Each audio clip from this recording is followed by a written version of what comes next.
Quinn Emanuel, the world's largest litigation-only law firm, has filed a case on behalf of a group of Credit Suisse additional Tier 1 bondholders in the Southern District of New York. And in the case, they allege that the Swiss Confederation's decision to write down bond values to zero as part of the sale of Credit Suisse to UBS was unlawful. Joining me now is Dennis Hranitzky, partner and head of Quinn Emanuel's sovereign litigation practice.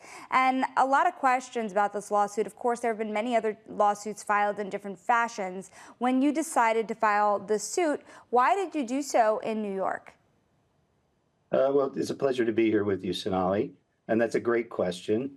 As you may know, in the beginning of the litigation, the group of bondholders that my firm represents, it's about 6 billion of AT1 holders. So the first litigation was brought in Switzerland, which is sort of an obvious choice, given that the regulatory action that wiped out their investments happened in Switzerland. But it's always been my client's belief that it would be best to provide a litigation hedge against the home court advantage that the Swiss government is certainly likely to have in their own Swiss courts. And because the injury that my clients suffered actually happened in New York, their AT1 instruments cleared through DTC, which is in New York. They were in the custody of CD, which is an entity that sits in New York. Most of their brokerage accounts were resident in New York. And so the injury happened in New York, which makes New York a logical place to bring the suit.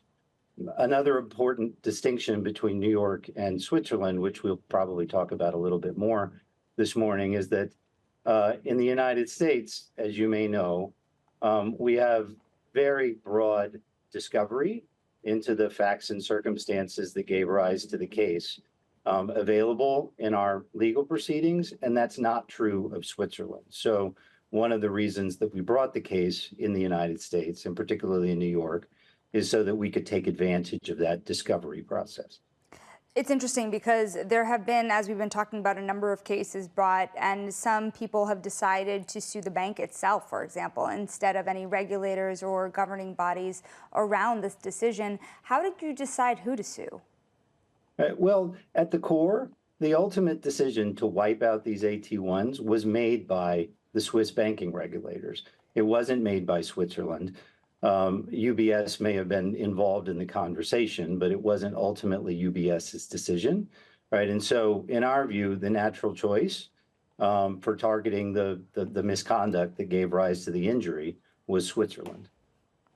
Now, you know, there's been a lot of arguments made about this, about what there was and wasn't documented at the time. And of course, at the time, it was a very significant moment for the Swiss banking industry, as well as for both of these banks, particularly Credit Suisse, where a lot of people believe at this point that there was no other option here. When you think about the course of events that ensued over such a short period of time during the resolution process here, how do you think through now, in hindsight, what you would actually be able to get back after all of that? Well, that's a fantastic question, Sonali. And in fact, the Swiss regulators had more options available to them than one might think, notwithstanding the fact that this was all happening very quickly. First and foremost, there's a tailor-made remedy for banking regulators like FINMA to deal with a situation like this, which would have been to put Credit Suisse into what's called resolution. It's a process that's it was fine-tuned following the financial crisis in 2008, and it would have been the natural choice in this situation for FINMA to pursue. Not the only choice. Pursuing a commercial solution, as they characterized it, by finding somebody to acquire Credit Suisse was another appropriate remedy that was available to them. But the problem is that Switzerland refused to entertain any other potential bidders for the bank and was only willing to consider UBS, we think, to prevent Credit Suisse from falling into foreign hands. And as a process, or as a consequence, you know, when you run an auction process and there's only one bidder, then the bidder can dictate their own terms. And what happened, as we've seen as a consequence, is that the AT1 holders, including my clients, paid for it.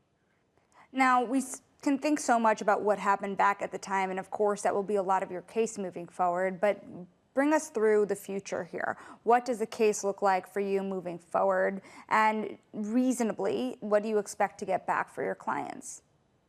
Well, I'll answer the second question first. I mean, we expect that if Switzerland isn't willing to negotiate a settlement with our clients, which is, of course, what we would prefer, well, then we would expect to get a money judgment for the total amount of their claims, which were wiped out at the conclusion of this. But between now and then, the first thing that will happen is we'll have to serve the papers on Switzerland. That'll take about a month, we think. After that happens, Switzerland will have 60 days to move to dismiss the complaint. They could also answer the complaint, but we expect them to move to dismiss.